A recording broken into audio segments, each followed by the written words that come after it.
বঙ্গভবন থেকে শেখ মুজিবুর রহমানের ছবি সরানো উচিত হয়নি এমন বক্তব্য দেওয়ার কয়েক ঘন্টার মধ্যেই নিজের বক্তব্যের জন্য দুঃখ প্রকাশ করলেন বিএনপির সিনিয়র যুগ্ম মহাসচিব রিজভী আহমেদ। প্রেস ক্লাবে পৃথক অনুষ্ঠানে বিএনপির স্থায়ী কমিটির সদস্য আমির খসরু মাহমুদ চৌধুরী বলেন, যথাযথ সংস্কারের জন্য প্রয়োজন জাতীয় ঐক্য। পুরানো দিয়ে নতুন নিতে আজই চলে আসুন আপনার নিকটস্থ ওয়ালটন শোরুমে। আমরা আওয়ামী লীগের মতো সংকীর্ণ নই, আমরা ছোট মনের প্রচার দেব না। এই জন্যই বলছি শেখ মুজিবের ছবি নামানোটা উচিত হয়নি। সকালে বঙ্গভবন থেকে শেখ মুজিবুর রহমানের ছবি সরানোর ঘটনার প্রতিক্রিয়ায় এমন বক্তব্য দিয়েছিলেন বিএনপির সিনিয়র যুগ্ম মহাসচিব রিজভী আহমেদ। জাতীয় জীবনের, জাতীয় ইতিহাসের আন্দোলনে যার যতটুকু অবদান।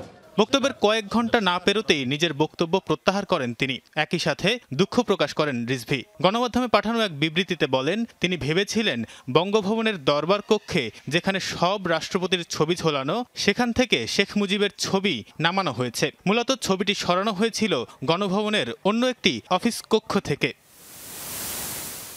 এর আগে নয়াপল্টনে বিএনপির কেন্দ্রীয় কার্যালয়ে ফ্রি মেডিকেল ক্যাম্প এবং রক্তদান কর্মসূচিতে অংশ নিয়ে রিজভী বলেন, বিএনপির সাথে যুক্ত থাকায় পদোন্নতি পাননি অনেক ডাক্তার। যারা সচিব, স্বাস্থ্যমন্ত্রী হয়েছেন তাদের দেশ বদলে কোনো অবদান নেই, করেন সেই মন্তব্য।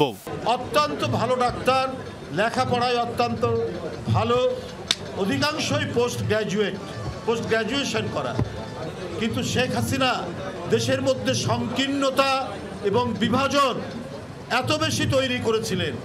কেউ যদি ছাত্রদল করে অথবা ছাত্র জীবনে যদি কেউ ছাত্রদল নাও করে, কারো বাবা এলাকার বিএনপির সভাপতি, সেক্রেটারি, ভাইস প্রেসিডেন্ট, এই কারণে তাকে পদোন্নতি দেওয়া হয়নি।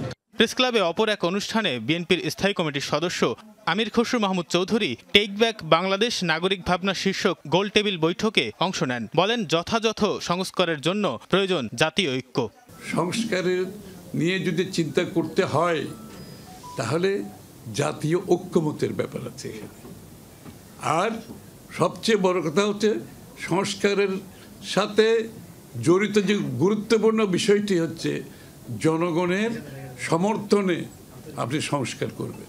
বিএনপির শীর্ষ নেতা জানান, অন্তর্বর্তী সরকার সংস্কার ও আওয়ামী লীগ কেন্দ্রিক সব সমালোচনাকে পাশে রেখে জাতীয় ঐকমত্যের সরকার গঠনের দিকেই মনোযোগ বিএনপির।